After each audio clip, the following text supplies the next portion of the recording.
Hi everybody. In this training video, I would like to show you how to use the dictionary effectively.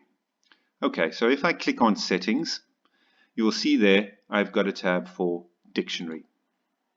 Now, on the left, you can see the different types of dictionaries that you can choose from: rooms, items, descriptions, conditions, keys, etc. Now, the benefit of using a dictionary is that when you are using the app, the phrases that you have captured in the dictionary will be auto-recommended. So, for example, as you start to type appears, if you can see here, appears in the app, it will give you all of the options of the phrases that begin with the word appears. Another example is, let's just say, clean and good is an option in your dictionary.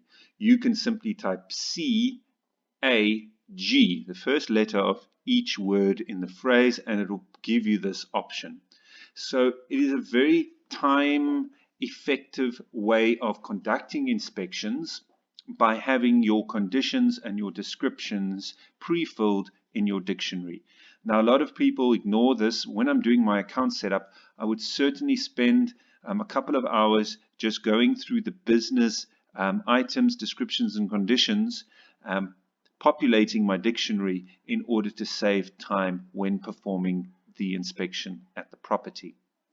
So let's just have a look and pretend that we are having our template is a summary block type. Remember, summary block type, as per the previous video, has an item and then a condition.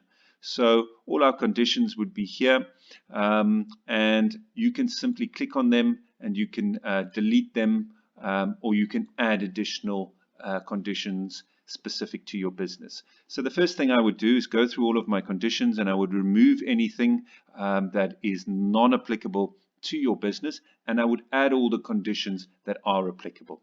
I would do the same thing for descriptions. If I'm using the summary block type, the detailed block type. Remember, a detailed block type gives me items, descriptions, and conditions. So, for example, wall, painted, white painted, condition would be good condition. That is the detailed block type.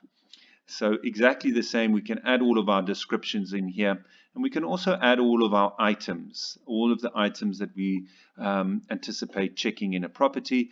We can delete the ones that are non-applicable and add the ones that are applicable.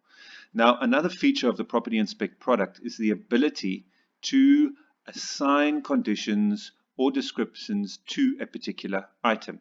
So let's say we've got an item in here, and let's just choose one.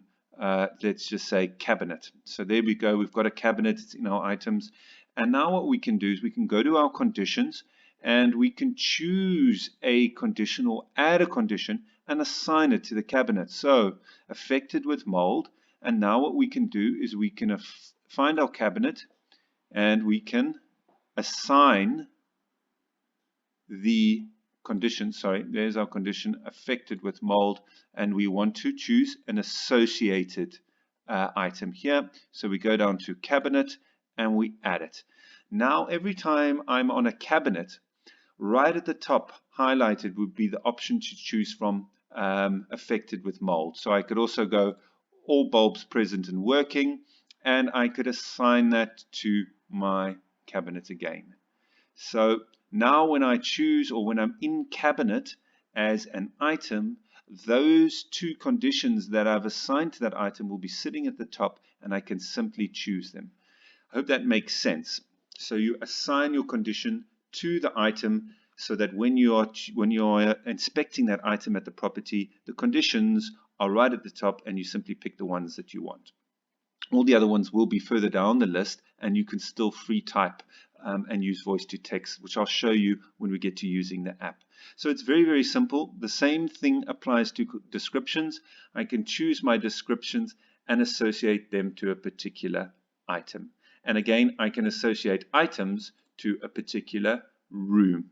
So it's up to you how much detail you go into in terms of associating conditions and descriptions with items and items with rooms, but I would certainly get stuck into my dictionary and make sure all my conditions are specific to what I need, and they are assigned to the items that I'm going to be checking to save me loads of times when I'm at the property.